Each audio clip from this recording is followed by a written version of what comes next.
आज की वीडियो के दो भाग हैं। पहले भाग में केस के फैक्ट्स का विश्लेषण है, जैसा कि हर वीडियो में होता है, और दूसरे भाग में सुप्रीम कोर्ट ने ट्रायल कोर्ट्स और हाई कोर्ट्स के लिए कुछ गाइडलाइंस जारी की हैं कि उनको अपनी केस फाइल को कैसे मेंटेन करना चाहिए। इस मेंटेनेंस से अपीलेट कोर्ट्स को सुनवाई में दिक्कत नहीं होगी। आज के केस के फैक्ट्स को देखें तो 13 जून 2013 की रात को लगभग 4 वर्ष की एक नाबालिग बच्ची को बिना कपड़ों के खून से लथपथ हालत में जफर भाई के पान स्टॉल के पास आरोपी के घर के बाहर पाया गया।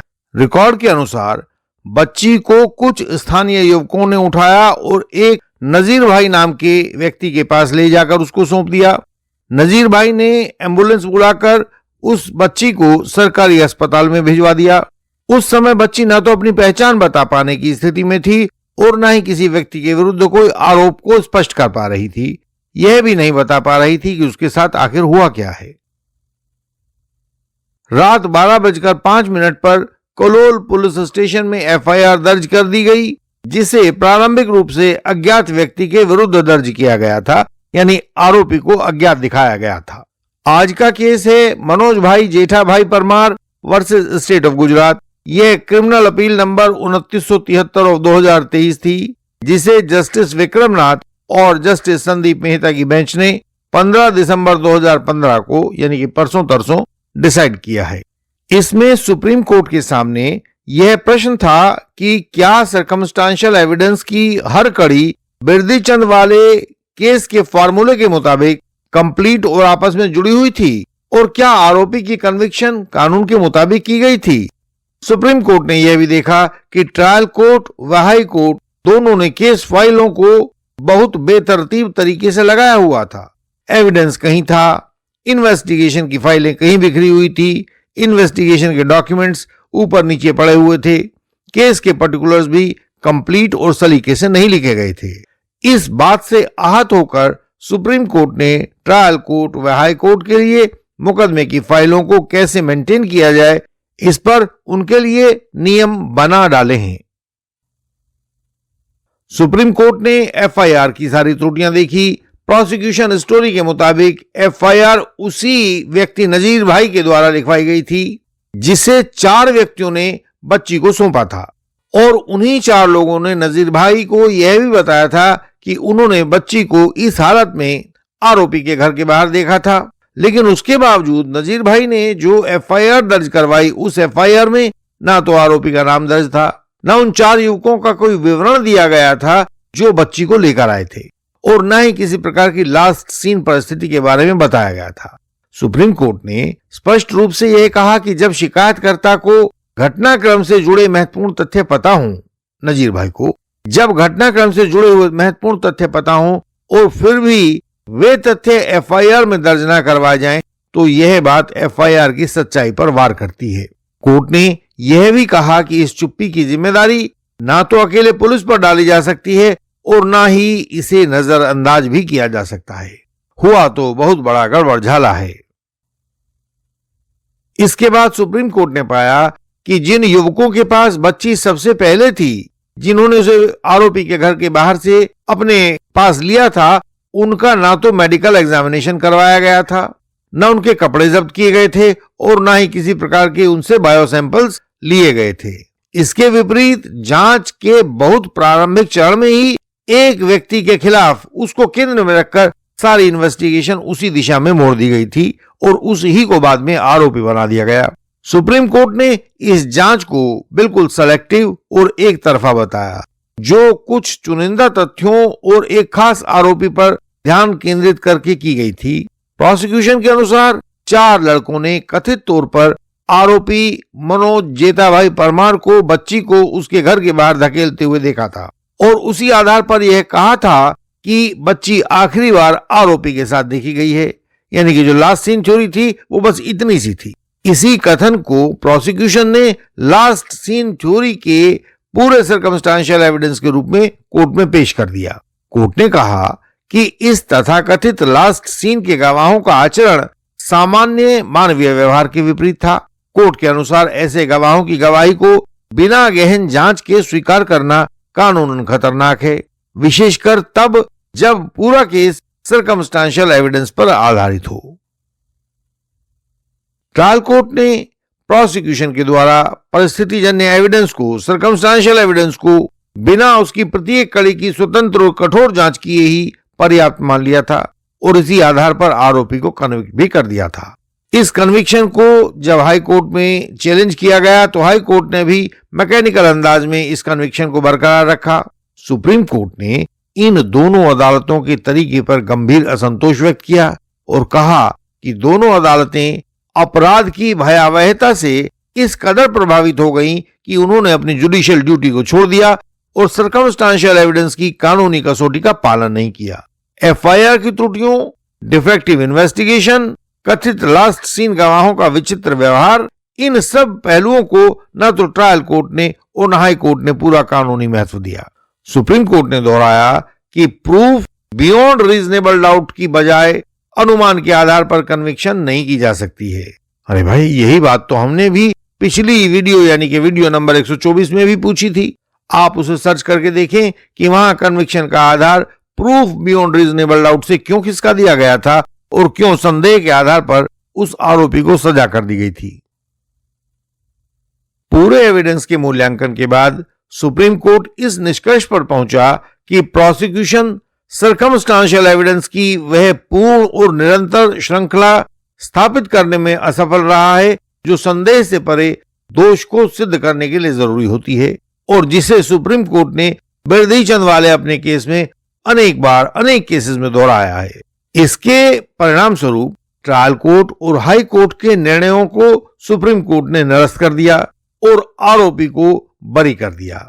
सुप्रीम कोर्ट ने यह भी कहा कि यह बरी किया जाने का मतलब अपराध की गंभीरता को नकारना नहीं है, लेकिन यह भी तो हम ही को सुनिश्चित करना पड़ेगा कि कोई भी आरोपी अधूरे, कमजोर या केवल अंदाजों पर आधारित एविडेंस के कारण अपनी आजादी को ना खोए।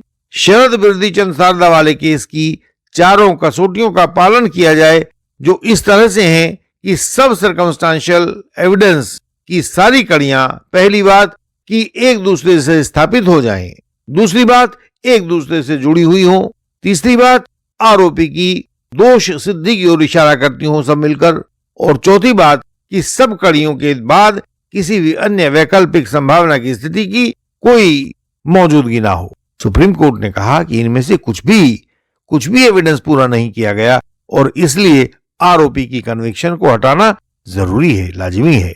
यह पहला भाग पूरा होता है।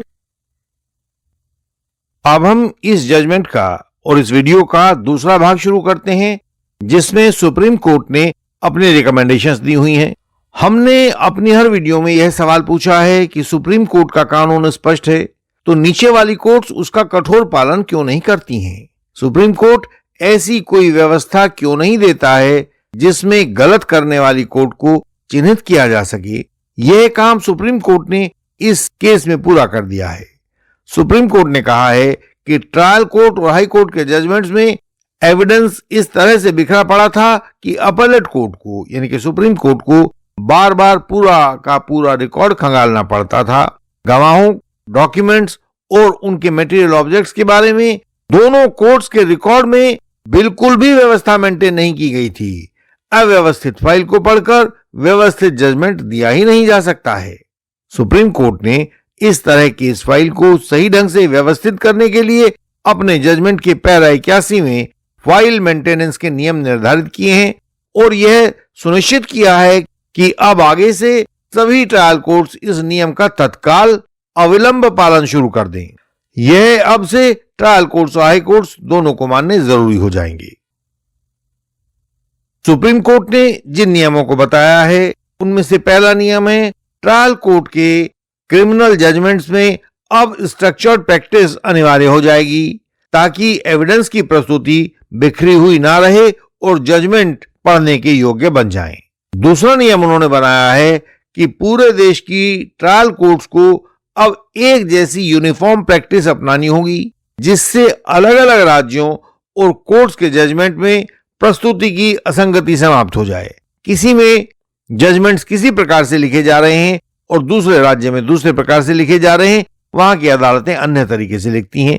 उन्होंने कहा ऐसे नहीं, अब सभी ट्रायल कोर्ट्स एक प्रकार के नियमों का पालन करते हुए जजमेंट्स लिखेंगी। तीसरी बात सुप्रीम कोर्ट ने कही, क्रिमिनल जजमेंट लिखने के लिए एक स्टैंडर्डाइज्ड फॉर्मेट अपनाया जाना आवश्यक होगा ताकि एविडेंस की पहचान और उसके विश्लेषण एक तय ढांचे के भीतर ही किए जाएं।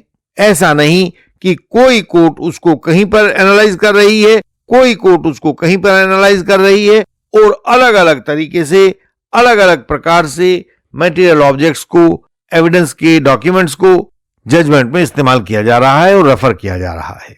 चौथा पॉइंट सुप्रीम कोर्ट ने कहा कि ट्रायल में पेश किए गए सभी प्रोसिक्यूशन और डिफेंस के गवाहों की एक कैटलॉगिंग की जाएगी, उनको सूचीबद्ध किया जाएगा, पीडब्ल्यू और डीडब्ल्यू के क्रम में इसको किया जाएगा ताकि उनकी भूमिका तुरंत समझ में आ सके किसने क्या कहा था।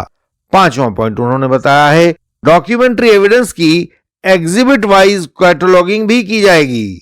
अब यह जजमेंट में करनी अनिवार्य होगी, जिससे यह साफ रहेगा कि कौन सा डॉक्यूमेंट किस निष्कर्ष का आधार है। ट्रायल कोर्ट को अपना निर्णय और उस निर्णय के आधार के रूप में जिस डॉक्यूमेंट का इस्तेमाल किया गया है उनकी कैटलॉगिंग बिल्कुल स्पष्ट रूप से करनी होगी। सुप्रीम कोर्ट ने छठा पॉइंट बताया कि ट्रायल में पेश किए गए सभी मटेरियल ऑब्जेक्ट्स की अलग अलग और स्पष्ट पहचान जजमेंट में की जाएगी ताकि जितना भी फिजिकल एविडेंस है वह कहीं रेफरेंसेस में गुम ना हो जाए। जैसे चाकू है उसको ऑब्जेक्ट नंबर P1 कहा गया है, खून आलूदा कपड़ों को ऑब्जेक्ट नंबर P2 कहा गया है, तो इन सब की कैटलॉगिंग आपके जजमेंट्स में पहले अलग से करके दिखा दी जाएगी ताकि बार बार ऑब्जेक्ट P1 और ऑब्जेक्ट P2 को पढ़ने से कंफ्यूजन पैदा ना हो। सातवां पॉइंट बताया है, एविडेंस की प्रस्तुति सिस्टमेटिक होगी और बिल्कुल क्रमबद्ध होगी। गवाह, डॉक्यूमेंट और मटेरियल ऑब्जेक्ट्स को जजमेंट में इधर उधर बिखेर कर नहीं लिखा जाएगा। अभी ट्रायल कोर्ट्स के लिए कोई नियम नहीं है, कोई उसके शुरू में लिखते हैं, कोई उसको बीच में लिखते हैं और कोई उसको जहां आवश्यकता पड़े वहां लिखते हैं। सुप्रीम कोर्ट ने कहा नहीं, अब आगे से ऐसा नहीं करो, पहले इसको सिस्टमेटिक और क्रोनोलॉजिकल ऑर्डर में जजमेंट के शुरू में ही लिख दो, वहां से हम अपने आप देख लिया करेंगे। आठवां पॉइंट है, ट्रायल कोर्ट का जजमेंट इस प्रकार से लिखा जाएगा कि वह स्वयं में एक सेल्फ कंटेन्ड डॉक्यूमेंट बन जाएगा। उसे समझने के लिए अलग से पूरा ट्रायल कोर्ट का रिकॉर्ड देखने की जरूरत नहीं पड़ेगी। किस डॉक्यूमेंट को क्या एग्जिबिट नंबर दिया गया है, किस केस प्रॉपर्टी को क्या एग्जिबिट नंबर दिया गया है, ये सारा का सारा पहले ही लिख दिया जाएगा। उसकी नेचर, उसका परिचय, यह सब भी पहले ही एक साथ कर दिया जाएगा। नौवां पॉइंट उन्होंने कहा कि जजमेंट को इस दृष्टि से लिखा जाएगा कि वह अपीलेट कोर्ट के लिए रेडी रेफरेंस का कार्य करे, जिससे अपील के स्तर पर एविडेंस और निष्कर्ष के बीच का संबंध तुरंत अपीलेट कोर्ट के सामने स्पष्ट हो जाए। और सुप्रीम कोर्ट ने ये केवल सलाह नहीं दी है कि आपको ऐसा करना चाहिए, उन्होंने कहा है कि ये हमारे बाध्यकारी निर्देश हैं, कंपल्सरीली आपको इन्हें फॉलो करना होगा, क्योंकि सुप्रीम कोर्ट ने साफ शब्दों में अपने जजमेंट में लिखा है कि these direction shall be adhered to. अब इन्हें मानने के अलावा कोई दूसरा तरीका ट्रायल कोर्ट्स और हाई कोर्ट्स के पास नहीं रहेगा। यह ठीक बात है कि सुप्रीम कोर्ट ने उन मांगों को पूरा किया है, या जो अनेक मांगे थी उनमें से एक को तो पूरा किया ही है कि ट्रायल कोर्ट का रिकॉर्ड बिल्कुल सुसंगत तरीके से लगाया जाना चाहिए। लेकिन एक कानून के विद्यार्थी के रूप में हमें यहां भी सावधानी की जरूरत महसूस होती है। एक स्ट्रक्चर से ग्राउंड लेवल कोर्ट्स का कामकाज व्यवस्थित तो हो जाएगा, इससे अपीलेट कोर्ट को सुविधा भी हो जाएगी कि वे समझ सकें और पढ़ सकें कि ट्रायल कोर्ट ने कैसे अपना निर्णय दिया। लेकिन यदि सारा का सारा ध्यान स्ट्रक्चर पर तथा अपीलेट कोर्ट्स की सुविधा पर ही दिया गया, तो आगे से ट्रायल कोर्ट्स के जजमेंट्स चीनी फैक्ट्री की डाई से बने खिलौनों की तरह दिखाई देंगे, जिनमें से हर एक का मुंह लाल और पूंछ पीली हुआ करेगी। न्यायिक सोच पर एडमिनिस्ट्रेटिव कंट्रोल हावी हो जाएगा, तो जजमेंट्स की मौलिकता मिट जाएगी। कठोर स्ट्रक्चर जजमेंट को दिशा तो देता है, पर मौलिकता भरी सोच नहीं देता।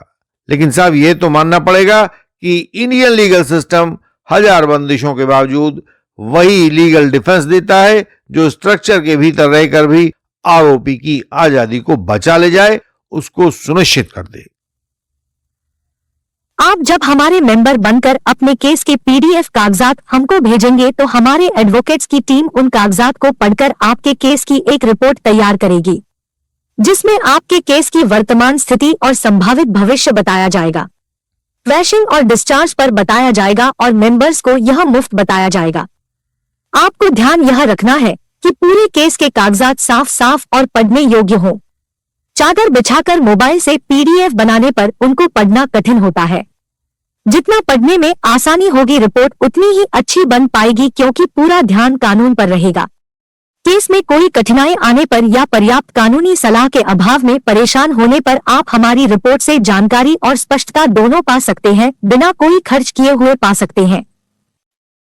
बस ध्यान रहे कि कागजात पूरे भेजें और साफ व पठनीय भेजें।